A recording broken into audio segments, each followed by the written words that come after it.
ನಮಸ್ಕಾರ. ಮುಖ್ಯಾಂಶಗಳು.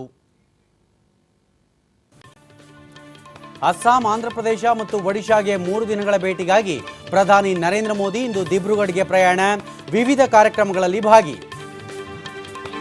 ತಾಂಜೇನಿಯಾ ವಿದ್ಯಾರ್ಥಿನಿ ಮೇಲೆ ಹಲ್ಲೆ ಪ್ರಕರಣ, ಬೆಂಗಳೂರಿಗೆ ಇಂದು ಕೇಂದ್ರದ ಉನ್ನತ ತಂಡ ಭೇಟಿ. ಹೂಡಿಕೆದಾರರ ಸಮಾವೇಶ, ವಸ್ತು ಪ್ರದರ್ಶನ ವೀಕ್ಷಿಸಲು ಸಾರ್ವಜನಿಕರಿಗೆ ಇಂದು ಮುಕ್ತ ಅವಕಾಶ.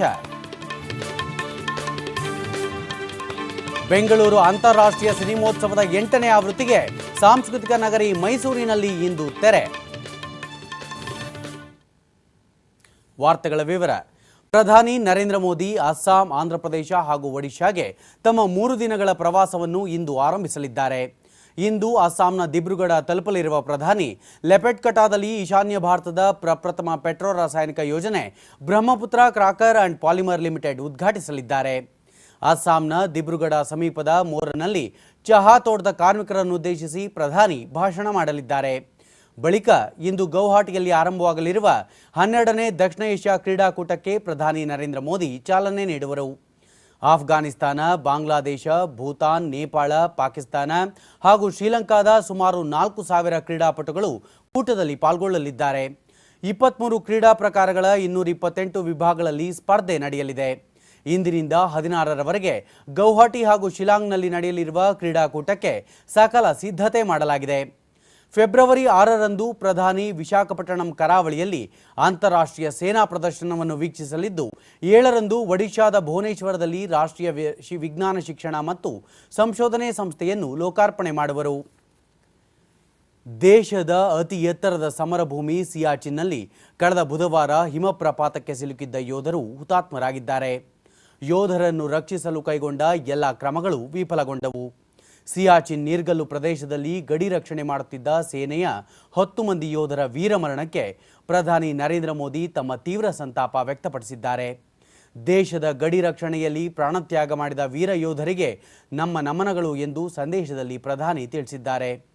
ರಕ್ಷಣಾ ಸಚಿವ ಮನೋಹರ್ ಪರಿಕ್ಕರ್ ಯೋಧರ ವೀರಮರಣಕ್ಕೆ ತಮ್ಮ ಸಂತಾಪ ವ್ಯಕ್ತಪಡಿಸಿ ಅವರ ಕುಟುಂಬದವರ ರಕ್ಷಣೆ ಸರ್ಕಾರದ ಹೊಣೆ ಎಂದಿದ್ದಾರೆ. दिसंबर तक जो एरियर्स आ जाएंगे उसकी करीबन कीमत 11,000 करोड़ है. ಬೆಂಗಳೂರಿನಲ್ಲಿ ತಾಂಜೇನಿಯಾ ಮೂಲದ ವಿದ್ಯಾರ್ಥಿನಿ ಮೇಲೆ ನಡೆದ ದೌರ್ಜನ್ಯ ಪ್ರಕರಣಕ್ಕೆ ಸಂಬಂಧಿಸಿದಂತೆ ಕೇಂದ್ರ ಗೃಹ ಸಚಿವಾಲಯ ರಾಜ್ಯ ಸರ್ಕಾರದಿಂದ ವರದಿ ಕೇಳಿದೆ. ಗೃಹ ವ್ಯವಹಾರಗಳ ಖಾತೆ ರಾಜ್ಯ ಸಚಿವ ಕಿರಣ್ ರಿಜಿಜು ಇಂತಹ ಘಟನೆ ನಡೆದಿರುವುದು ದುರದೃಷ್ಟಕರ, ಯಾವುದೇ ಭೇದ ಭಾವ ತಾರತಮ್ಯ ನಡೆಯದಂತೆ ಕ್ರಮ ಕೈಗೊಳ್ಳಲಾಗುವುದು ಎಂದು ಹೇಳಿದ್ದಾರೆ. इसको बिल्कुल होने नहीं देना चाहिए. हिंदुस्तान में ये बिल्कुल नहीं होना चाहिए. अगर ऐसा होता है तो ये हमारा समाज के लिए ये एक बहुत ही बदनाम होने वाला और अफसोसजनक घटना है. ವಿದೇಶಾಂಗ ಇಲಾಖೆ ವಕ್ತಾರ ವಿಕಾಸ್ ಸ್ವರೂಪ್, ತಾಂಜೇನಿಯಾ ಹೈಕಮಿಷನರ್ ಹಾಗೂ ವಿದೇಶಾಂಗ ವ್ಯವಹಾರಗಳ ತಂಡ ಇಂದು ಬೆಂಗಳೂರಿಗೆ ಭೇಟಿ ನೀಡಲಿದೆ ಎಂದು ತಿಳಿಸಿದ್ದಾರೆ. ಭಾರತದಲ್ಲಿರುವ ಎಲ್ಲ ಆಫ್ರಿಕಾ ಪ್ರಜೆಗಳಿಗೆ ರಕ್ಷಣೆ ಒದಗಿಸಲು ಅಗತ್ಯ ಕ್ರಮ ಕೈಗೊಳ್ಳಲಾಗುವುದು. ಈ ಪ್ರಕರಣಕ್ಕೆ ಸಂಬಂಧಿಸಿ ಆರೋಪಿಗಳಿಗೆ ಕಠಿಣ ಶಿಕ್ಷೆಯಾಗಬೇಕು. ಇದಕ್ಕಾಗಿ ತನಿಖೆಗೆ ಸಂಪೂರ್ಣ ಸಹಕಾರ ನೀಡಲಾಗುವುದು ಎಂದು ಭರವಸೆ ನೀಡಿದರು. ಭಾರತದಲ್ಲಿನ ತಾಂಜೇನಿಯಾದ ರಾಯಭಾರಿ ಜಾನ್ WH ಕಿಜಾಜಿ ತಪ್ಪಿತಸ್ಥರಿಗೆ ಶಿಕ್ಷೆಯಾಗಬೇಕು ಎಂದು ಆಗ್ರಹಿಸಿದ್ದಾರೆ. ಈ ಮಧ್ಯೆ ವಿದೇಶಾಂಗ ಸಚಿವೆ ಸುಷ್ಮಾ ಸ್ವರಾಜ್ ಕೂಡ ಪ್ರಕರಣದ ಬಗ್ಗೆ ತೀವ್ರ ಕಳವಳ ವ್ಯಕ್ತಪಡಿಸಿದ್ದು, ಘಟನೆ ಬಗ್ಗೆ ಸೂಕ್ತ ತನಿಖೆ ನಡೆಸುವಂತೆ ಮುಖ್ಯಮಂತ್ರಿ ಸಿದ್ದರಾಮಯ್ಯ ಅವರಿಗೆ ಸೂಚಿಸಿದ್ದಾರೆ. ಭಾರತೀಯ ನೌಕಾಪಡೆ ಪೂರ್ವ ವಿಭಾಗ ಬಂಗಾಳ ಕೊಲ್ಲಿಯ ವಿಶಾಖಪಟ್ಟಣಂ ಕರಾವಳಿಯಲ್ಲಿ ಅಂತಾರಾಷ್ಟ್ರೀಯ ಸೇನಾ ಸಾಮರ್ಥ್ಯ ಪ್ರದರ್ಶನ ಆಯೋಜಿಸಿದೆ. 54 ದೇಶಗಳು ಈ ಬೃಹತ್ ಪ್ರದರ್ಶನದಲ್ಲಿ ಪಾಲ್ಗೊಳ್ಳುತ್ತಿದ್ದು, 20 ಸಮರ ನೌಕೆಗಳು ತಮ್ಮ ಸಾಮರ್ಥ್ಯ ಅನಾವರಣ ಮಾಡಲಿವೆ. ಆಂಧ್ರಪ್ರದೇಶ ಮುಖ್ಯಮಂತ್ರಿ ಚಂದ್ರಬಾಬು ನಾಯ್ಡು ನಿನ್ನೆ ಆರಂಭಗೊಂಡ ಪ್ರದರ್ಶನದಲ್ಲಿ ಹುತಾತ್ಮರಿಗೆ ಗೌರವ ನಮನ ಸಲ್ಲಿಸಿದರು. ಈ ಸಂಬಂಧ ಆಯೋಜಿಸಿರುವ ವಸ್ತು ಪ್ರದರ್ಶನದಲ್ಲಿ 102 ಮಳಿಗೆಗಳನ್ನು ತೆರೆಯಲಾಗಿದ್ದು, ಒಟ್ಟಾರೆ 1,50,000 ಮಂದಿ ಪ್ರದರ್ಶನ ವೀಕ್ಷಿಸಲು ವ್ಯವಸ್ಥೆ ಮಾಡಲಾಗಿದೆ. ರಾಷ್ಟ್ರಪತಿ ಪ್ರಣಬ್ ಮುಖರ್ಜಿ ನಾಳೆ ಪ್ರದರ್ಶನಕ್ಕೆ ಭೇಟಿ ನೀಡಲಿದ್ದಾರೆ. ನಾಡಿದ್ದು ಪ್ರಧಾನಿ ನರೇಂದ್ರ ಮೋದಿ ಈ ಬೃಹತ್ ಅಂತಾರಾಷ್ಟ್ರೀಯ ಸೇನಾ ಪ್ರದರ್ಶನಕ್ಕೆ ಸಾಕ್ಷಿಯಾಗಲಿದ್ದಾರೆ. ಬ್ರಾಡ್ಕಾಸ್ಟ್ ಎಂಜಿನಿಯರಿಂಗ್ ಸೊಸೈಟಿ BESನ 3 ದಿನಗಳ ಸಮ್ಮೇಳನ ಮತ್ತು ವಾಣಿಜ್ಯ ಮೇಳ ದೆಹಲಿಯಲ್ಲಿ ನಿನ್ನೆ ಆರಂಭವಾಯಿತು. ಡಿಜಿಟಲ್ ಪ್ರಸಾರ ಕ್ಷೇತ್ರಕ್ಕೆ ಸಂಬಂಧಿಸಿದ ಆಧುನಿಕ ತಂತ್ರಜ್ಞಾನ ಹಾಗೂ ಸಾಧನ ಸಲಕರಣೆಗಳ ಪ್ರದರ್ಶನ ನಡೆಯುತ್ತಿದೆ.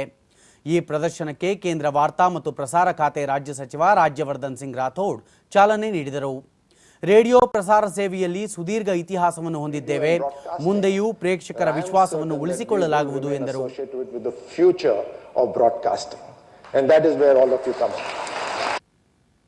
ಪ್ರಸಾರ ಭಾರತಿ ಅಧ್ಯಕ್ಷ ಡಾಕ್ಟರ್ ಎ ಸೂರ್ಯಪ್ರಕಾಶ್ ಎಲ್ಲ ವಯೋಮಾನದ ಗ್ರಾಹಕರನ್ನು ಹಿಡಿದಿಟ್ಟುಕೊಳ್ಳುವಲ್ಲಿ ಪ್ರಸಾರ ಭಾರತಿ ಯಶಸ್ವಿಯಾಗಿದೆ, ಮುಂದೆಯೂ ಸಹ ಹೊಸ ಗ್ರಾಹಕರನ್ನು ಸೆಳೆಯಲು ಹೆಚ್ಚಿನ ಒತ್ತು ನೀಡಲಾಗುವುದು ಎಂದರು.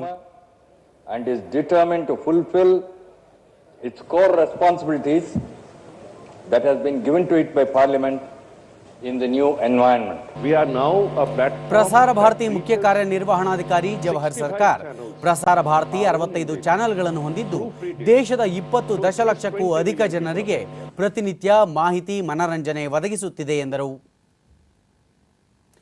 ಬೆಂಗಳೂರಿನ ಅರಮನೆ ಮೈದಾನದಲ್ಲಿ ಆಯೋಜಿಸಿದ್ದ ಇನ್ವೆಸ್ಟ್ ಕರ್ನಾಟಕ 2016 ಹೂಡಿಕೆದಾರರ ಸಮಾವೇಶ ನಿನ್ನೆ ಸಮಾರೋಪಗೊಂಡಿತು. ಒಟ್ಟು 3,07,000 ಕೋಟಿ ರೂಪಾಯಿ ಬಂಡವಾಳ ಹಾಗೂ 6.76 ಲಕ್ಷ ಉದ್ಯೋಗ ಸೃಷ್ಟಿಸುವಲ್ಲಿ ಸಮಾವೇಶ ಯಶಸ್ವಿಯಾಯಿತು.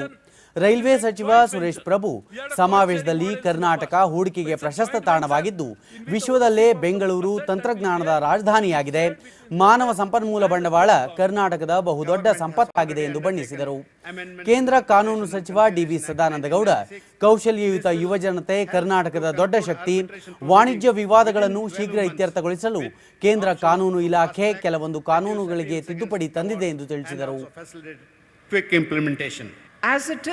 ಕೇಂದ್ರ ವಾಣಿಜ್ಯ ಮತ್ತು ಕೈಗಾರಿಕಾ ಖಾತೆ ರಾಜ್ಯ ಸಚಿವೆ ನಿರ್ಮಲಾ ಸೀತಾರಾಮನ್ ವಿದೇಶಿ ನೇರ ಬಂಡವಾಳ ಜಾಗತಿಕವಾಗಿ ಇಳಿಮುಖವಾಗುತ್ತಿದ್ದರೂ ಭಾರತದಲ್ಲಿ ಈ ಪ್ರಮಾಣ 38% ಏರಿಕೆಯಾಗಿದೆ ಎಂದರು.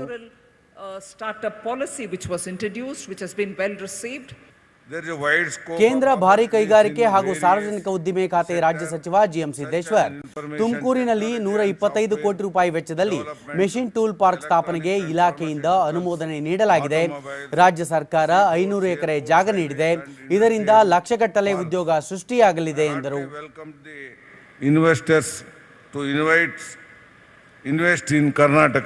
ಮುಖ್ಯಮಂತ್ರಿ ಸಿದ್ದರಾಮಯ್ಯ ಸಮಾವೇಶದಲ್ಲಿ ಒಟ್ಟು 3.08 ಲಕ್ಷ ಕೋಟಿ ರೂಪಾಯಿ ಹೂಡಿಕೆಯಾಗಿದ್ದು 6.7 ಲಕ್ಷ ಉದ್ಯೋಗ ಸೃಷ್ಟಿಯಾಗಲಿದೆ. 121 ತಿಳಿವಳಿಕೆ ಪತ್ರಗಳಿಗೆ ಸಹಿ ಹಾಕಲಾಗಿದೆ. 1.75 ಲಕ್ಷ ಕೋಟಿ ರೂಪಾಯಿಗಳ ಯೋಜನೆಗಳಿಗೆ ಇದೇ ವರ್ಷದ ಏಪ್ರಿಲ್ 16ರವರೆಗೆ ಅನುಮೋದನೆ ನೀಡಲಾಗುವುದು ಎಂದು ಹೇಳಿದರು. ಬೆಂಗಳೂರು ಅರಮನೆ ಮೈದಾನದಲ್ಲಿ ಹೂಡಿಕೆದಾರರ ಸಮಾವೇಶ ಸಂಬಂಧ ಆಯೋಜಿಸಿರುವ ಪ್ರದರ್ಶನ ಮಳಿಗೆಗಳನ್ನು ವೀಕ್ಷಿಸಲು ಇಂದು ಸಾರ್ವಜನಿಕರಿಗೆ ವಿಶೇಷವಾಗಿ ಶಾಲಾ ಮಕ್ಕಳಿಗೆ ಮುಕ್ತ ಅವಕಾಶ ಕಲ್ಪಿಸಲಾಗಿದೆ ಎಂದು ಮುಖ್ಯಮಂತ್ರಿ ಪ್ರಕಟಿಸಿದ್ದಾರೆ. ಈ ಪ್ರದರ್ಶನವನ್ನು ಇಂದು ಬೆಳಗ್ಗೆ 10ರಿಂದ ಸಂಜೆ 6ರವರೆಗೆ ಉಚಿತವಾಗಿ ಸಾರ್ವಜನಿಕರು ವೀಕ್ಷಿಸಬಹುದಾಗಿದೆ ಎಂದು ಪ್ರಕಟಣೆ ತಿಳಿಸಿದೆ. ಜಿಲ್ಲಾ ಮತ್ತು ತಾಲೂಕು ಪಂಚಾಯಿತಿ ಚುನಾವಣೆ ಹಿನ್ನೆಲೆಯಲ್ಲಿ ಚಿತ್ರದುರ್ಗ ತಾಲೂಕಿನ ಮಲ್ಲಾಪುರದಲ್ಲಿ ನಿನ್ನೆ ಬಿಜೆಪಿ ಏರ್ಪಡಿಸಿದ್ದ ಚುನಾವಣಾ ಪ್ರಚಾರ ಸಭೆಯಲ್ಲಿ ಪಕ್ಷದ ರಾಷ್ಟ್ರೀಯ ಉಪಾಧ್ಯಕ್ಷ ಬಿಎಸ್ ಯಡಿಯೂರಪ್ಪ ಪಾಲ್ಗೊಂಡು ಬಿಜೆಪಿ ಸರ್ಕಾರ 5 ವರ್ಷಗಳಲ್ಲಿ ಮಾಡಿರುವ ಸಾಧನೆಗಳ ಬಗ್ಗೆ ಕಾರ್ಯಕರ್ತರು ಮತದಾರರಿಗೆ ಮನವರಿಕೆ ಮಾಡಿಕೊಡಬೇಕೆಂದು ತಿಳಿಸಿದರು. ಕೇಂದ್ರದಿಂದ ರಾಜ್ಯಕ್ಕೆ ಪ್ರತಿ ಕೆಜಿಗೆ 3 ರೂಪಾಯಿಯಂತೆ ಅಕ್ಕಿ ಪೂರೈಸಲಾಗುತ್ತಿದೆ. 1.6 ಮೆಟ್ರಿಕ್ ಟನ್ ಅಕ್ಕಿಯನ್ನು ರಾಜ್ಯಕ್ಕೆ ಕಳುಹಿಸಿದ್ದಾರೆ. 60,000 ಮೆಟ್ರಿಕ್ ಟನ್ ಗೋಧಿಯನ್ನು ನೀಡಿದ್ದಾರೆ. ಆದರೂ ಇದನ್ನು ಸದ್ವಿನಿಯೋಗ ಮಾಡುತ್ತಿಲ್ಲ ಎಂದು ಆರೋಪಿಸಿದರು. ಉಪಚುನಾವಣೆ ನಡೆಯಲಿರುವ ರಾಯಚೂರು ಜಿಲ್ಲೆಯ ದೇವದುರ್ಗದಲ್ಲಿ ನಿನ್ನೆ ಜೆಡಿಎಸ್ ರಾಜ್ಯಾಧ್ಯಕ್ಷ ಎಚ್.ಡಿ. ಕುಮಾರಸ್ವಾಮಿ ಪಕ್ಷದ ಅಭ್ಯರ್ಥಿ ಪರ ಪ್ರಚಾರ ಕಾರ್ಯ ಕೈಗೊಂಡರು. ನಂತರ ಕಾಂಗ್ರೆಸ್ ಪಕ್ಷ ಹಣಬಲದಿಂದ ಚುನಾವಣೆಯನ್ನು ಗೆಲ್ಲಲು ಪ್ರಯತ್ನಿಸುತ್ತಿದೆ ಎಂದು ಆರೋಪಿಸಿದರು. ನೀರಾವರಿ ವಂಚಿತ ದೇವದುರ್ಗ ತಾಲೂಕಿಗೆ ನಾರಾಯಣಪುರ ಬಲದಂಡೆ ಕಾಲುವೆ ಮೂಲಕ ನೀರಾವರಿ ಸೌಲಭ್ಯ ಕಲ್ಪಿಸುವ ನಿರ್ಧಾರವನ್ನು ಕೈಗೊಂಡಿದ್ದು ಜೆಡಿಎಸ್ ಸರ್ಕಾರ ಎಂಬುದನ್ನು ಜನರು ಮರೆಯಬಾರದು ಎಂದು ಹೇಳಿದರು. ಒಂದು ಮೊದಲನೆಯ ತೀರ್ಮಾನವನ್ನು ಮಾಡಿದಂಥದ್ದು ಸನ್ಮಾನ್ಯ ದೇವೇಗೌಡರ ಒಂದು ಕೊಡುಗೆ ಏನಿದೆ ದೇವದುರ್ಗಕ್ಕೆ, ಇವತ್ತು ಆ ಕೊಡುಗೆಯನ್ನು ಸ್ಮರಿಸ್ಕೊಳ್ತಕ್ಕಂಥದ್ದಕ್ಕೆ ಕಳೆದ 28ರಂದು ಆರಂಭವಾದ ಬೆಂಗಳೂರು ಅಂತಾರಾಷ್ಟ್ರೀಯ ಸಿನಿಮೋತ್ಸವಕ್ಕೆ ಇಂದು ತೆರೆ ಬೀಳಲಿದೆ. 8ನೇ ಆವೃತ್ತಿಯ ಸಿನಿಮೋತ್ಸವದ ಸಮಾರೋಪ ಸಮಾರಂಭ ಸಾಂಸ್ಕೃತಿಕ ನಗರಿ ಮೈಸೂರಿನ ಅರಮನೆ ಮುಂಭಾಗದಲ್ಲಿ ಇಂದು ನಡೆಯಲಿದ್ದು 8 ಅತ್ಯುತ್ತಮ ಚಲನಚಿತ್ರಗಳಿಗೆ ಪ್ರಶಸ್ತಿ ಪ್ರದಾನ ಮಾಡಲಾಗುವುದು ಎಂದು ಕರ್ನಾಟಕ ಚಲನಚಿತ್ರ ಅಕಾಡೆಮಿ ಅಧ್ಯಕ್ಷ ಎಸ್.ವಿ. ರಾಜೇಂದ್ರ ಸಿಂಗ್ ಬಾಬು ಮೈಸೂರಿನಲ್ಲಿ ನಿನ್ನೆ ತಿಳಿಸಿದ್ದಾರೆ. ಕನ್ನಡ ವಿಭಾಗದಲ್ಲಿ 3, ಭಾರತೀಯ ಚಲನಚಿತ್ರ ವಿಭಾಗದಲ್ಲಿ 3, ಏಷ್ಯನ್ ವಿಭಾಗದಲ್ಲಿ 1 ಹಾಗೂ ಅಂತಾರಾಷ್ಟ್ರೀಯ ಪ್ರಶಸ್ತಿ ವಿಭಾಗದಲ್ಲಿ 1 ಪ್ರಶಸ್ತಿ ನೀಡಲಾಗುವುದು. ಒಟ್ಟು 15 ಲಕ್ಷ ರೂಪಾಯಿ ಮೌಲ್ಯದ ನಗದು ಬಹುಮಾನ ನೀಡಲಾಗುತ್ತದೆ ಎಂದು ತಿಳಿಸಿದರು. ಪ್ರಶಸ್ತಿ ಮಾಡಿ ಈ ಸರಿ ಸುಮಾರು 15 ಲಕ್ಷ ಕ್ಯಾಚ್ ಪ್ರೆಸ್ನ ನಾಳೆ ಕೊಡ್ತಾ ಇದ್ದೀವಿ ಎಲ್ಲ ಚಿತ್ರಗಳಿಗೂ. ಅದರಲ್ಲಿ ಬಹಳ ಒಳ್ಳೆ ಜೂರಿಗಳು ಬಂದಿದ್ದಾರೆ. ಕನ್ನಡ ಜನಶಕ್ತಿ ಕೇಂದ್ರದ ವತಿಯಿಂದ ಬೆಂಗಳೂರಿನಲ್ಲಿ ನಿನ್ನೆ ಕಾವ್ಯಂ ಶ್ರೀನಿವಾಸ ಮೂರ್ತಿಯವರ ಕುವೆಂಪು ಸಾಹಿತ್ಯ 4 ನೋಟ ಕೃತಿ ಲೋಕಾರ್ಪಣೆ ಸಮಾರಂಭ ನಡೆಯಿತು. ಖ್ಯಾತ ವಿಮರ್ಶಕ ನರಹಳ್ಳಿ ಬಾಲಸುಬ್ರಹ್ಮಣ್ಯ ಹಾಗೂ ಪುಸ್ತಕ ಪ್ರಾಧಿಕಾರದ ಮಾಜಿ ಅಧ್ಯಕ್ಷ ಎಸ್.ಜಿ. ಸಿದ್ದರಾಮಯ್ಯ ಕೃತಿಯನ್ನು ಬಿಡುಗಡೆ ಮಾಡಿದರು. ಎಸ್.ಜಿ. ಸಿದ್ದರಾಮಯ್ಯ ಕೃತಿಯಲ್ಲಿ ಕುವೆಂಪು ಅವರ ಕವಿತೆ, ನಾಟಕ, ಕಾದಂಬರಿ ಮತ್ತು ವಿಮರ್ಶೆಗಳ ಬಗ್ಗೆ ಅನುಸಂಧಾನ ನಡೆಸಲಾಗಿದೆ. ಕುವೆಂಪು ಅವರ ಸಾಹಿತ್ಯವನ್ನು ವಿದ್ವಾಂಸರಿಂದ ಹಿಡಿದು ಎಲ್ಲ ವಯೋಮಾನದವರು ವಿಮರ್ಶೆಗೆ ಒಳಪಡಿಸಿದ್ದಾರೆ. ಅದು ಕುವೆಂಪು ಅವರ ಸಾಮಾಜಿಕ ಕಳಕಳಿ ತೋರುತ್ತದೆ ಎಂದರು. ಡಾಕ್ಟರ್ ನರಹಳ್ಳಿ ಬಾಲಸುಬ್ರಹ್ಮಣ್ಯ ಕಾವ್ಯಂ ಅವರು ಕುವೆಂಪು ಅವರಂತೆ ಹೋರಾಟದ ಹಿನ್ನೆಲೆ ಉಳ್ಳವರು. ಕುವೆಂಪು ಅವರ ವ್ಯಕ್ತಿತ್ವ ಹಾಗೂ ಸಾಹಿತ್ಯದ ಸ್ವರೂಪವನ್ನು ಸರಿಯಾದ ನೆಲೆಯಲ್ಲಿ ಕಾವ್ಯಂ ಶ್ರೀನಿವಾಸ ಮೂರ್ತಿ ಗ್ರಹಿಸಿದ್ದಾರೆ ಎಂದರು. ಗ್ರಹಿಸಲಿಕ್ಕೆ ಅವರ ತಿಳುವಳಿಕೆ, ಅಧ್ಯಯನ, ಅವರ ಹೋರಾಟದ ಹಿನ್ನೆಲೆ ಎಲ್ಲವೂ ಕಾರಣ ಆಗಿದೆ ಅಂತ ಹೇಳಿ ನನಗನ್ನಿಸುತ್ತೆ. ಈಗ ಇಂದಿನ ಪತ್ರಿಕೆಗಳ ಇಣುಕು ನೋಟ. 3.08 ಲಕ್ಷ ರೂಪಾಯಿ ಹೂಡಿಕೆ ಒಪ್ಪಂದ, 6.7 ಲಕ್ಷ ಉದ್ಯೋಗ ಸೃಷ್ಟಿ, ಭರವಸೆಯ ಬಂಡವಾಳ. ವಿದೇಶಿ ವಿದ್ಯಾರ್ಥಿನಿ ಮೇಲೆ ಹಲ್ಲೆ, ಉನ್ನತ ಮಟ್ಟದ ತನಿಖೆ, ಶೀಘ್ರ ವರದಿ ಸಲ್ಲಿಕೆಗೆ ಗೃಹ ಖಾತೆ ಸೂಚನೆ. ಫೆಬ್ರವರಿ 23ರಿಂದ ಸಂಸತ್ನ ಬಜೆಟ್ ಅಧಿವೇಶನ, ಫೆಬ್ರವರಿ 25 ರೈಲ್ವೆ, 29 ಕೇಂದ್ರ ಬಜೆಟ್. ಬೆಂಗಳೂರಿಗೆ ಸಬರ್ಬನ್ ರೈಲು, ಗ್ರೀನ್ಫೀಲ್ಡ್ ಸ್ಟೇಷನ್ ಸುರೇಶ್ ಪ್ರಭು ಜಂಟಿ ಸಹಭಾಗಿತ್ವದ ಪ್ರಸ್ತಾವನೆ ಮುಂದಿಟ್ಟ ಕೇಂದ್ರ ಸಚಿವ. ಪಾಲುದಾರಿಕೆಯಿಂದ ರಾಜ್ಯ ಸರ್ಕಾರಕ್ಕೆ ರೈಲ್ವೆಯ ಲಾಭಾಂಶ ಲಭ್ಯ.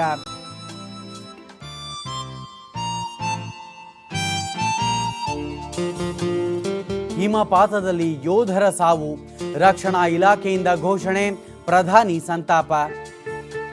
ಇವು ಇಂದಿನ ಪತ್ರಿಕೆಗಳ ಪ್ರಮುಖ ಸುದ್ದಿ. ಉಳಿದಂತೆ ಝಿಕಾ ವೈರಸ್ ತಡೆಗೆ ಸಕಲ ಸಿದ್ಧತೆ, ಸಚಿವ ಖಾದರ್. ಸೇವೆಗೆ ಮರಳಲು 108 ಸಿಬ್ಬಂದಿಗೆ 24 ಗಂಟೆ ಗಡುವು, ಮುಷ್ಕರ ನಿರತರ ಪ್ರತಿ ಷರತ್ತು. ಅಮರಾವತಿ ಮಾದರಿಯಲ್ಲಿ ಬಿಡದಿ ಅಭಿವೃದ್ಧಿ, ಯೋಜಿತ ನಗರ ನಿರ್ಮಿಸಿ ಕೈಗಾರಿಕಾ ಕ್ಷೇತ್ರಾಭಿವೃದ್ಧಿಗೆ ಒತ್ತು, ಜಾರ್ಜ್. ಯಕ್ಷಗಾನ ಅಕಾಡೆಮಿ ಪ್ರಶಸ್ತಿ ಪ್ರಕಟ, 11 ಮಂದಿಗೆ ವಾರ್ಷಿಕ ಗೌರವ, ತಿಮ್ಮಾರೆಡ್ಡಿಗೆ ಪಾರ್ಥಿಸುಬ್ಬ ಪ್ರಶಸ್ತಿ. T20 ವಿಶ್ವಕಪ್ ಟೀಮ್ ಇಂಡಿಯಾ ಆಯ್ಕೆ ಇಂದು, ರಾಜ್ಯದ ಮನೀಶ್ ಪಾಂಡೆಗೆ ವಿಶ್ವಕಪ್ ಟಿಕೆಟ್ ಸಿಗುವ ಸಾಧ್ಯತೆ. ದಕ್ಷಿಣ ಏಷ್ಯಾ ಕ್ರೀಡಾಕೂಟಕ್ಕೆ ಇಂದು ಚಾಲನೆ, ಪ್ರಧಾನಿ ನರೇಂದ್ರ ಮೋದಿ ಅವರಿಂದ ಉದ್ಘಾಟನೆ. ಭಾರತದ 519 ಆಟಗಾರರು ಸೇರಿ ವಿವಿಧ ದೇಶಗಳ 2500 ಅಥ್ಲೀಟ್ಗಳು ಕ್ರೀಡಾಕೂಟದಲ್ಲಿ ಭಾಗಿ. ಕೊನೆಯಲ್ಲಿ ಮತ್ತೊಮ್ಮೆ ಮುಖ್ಯಾಂಶಗಳು.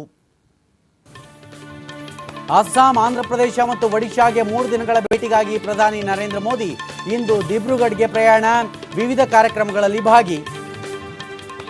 ತಾಂಜೇನಿಯಾ ವಿದ್ಯಾರ್ಥಿನಿ ಮೇಲೆ ಹಲ್ಲೆ ಪ್ರಕರಣ, ಬೆಂಗಳೂರಿಗೆ ಇಂದು ಕೇಂದ್ರದ ಉನ್ನತ ತಂಡ ಭೇಟಿ. ಹೂಡಿಕೆದಾರರ ಸಮಾವೇಶ, ವಸ್ತು ಪ್ರದರ್ಶನ ವೀಕ್ಷಿಸಲು ಸಾರ್ವಜನಿಕರಿಗೆ ಇಂದು ಮುಕ್ತ ಅವಕಾಶ. ಬೆಂಗಳೂರು ಅಂತಾರಾಷ್ಟ್ರೀಯ ಸಿನಿಮೋತ್ಸವದ 8ನೇ ಆವೃತ್ತಿಗೆ ಸಾಂಸ್ಕೃತಿಕ ನಗರಿ ಮೈಸೂರಿನಲ್ಲಿ ಇಂದು ತೆರೆ. ನಮ್ಮ ಮುಂದಿನ ವಾರ್ತಾ ಪ್ರಸಾರ ಮಧ್ಯಾಹ್ನ 1 ಗಂಟೆಗೆ ಚಂದನದಲ್ಲಿ. ನಮಸ್ಕಾರ.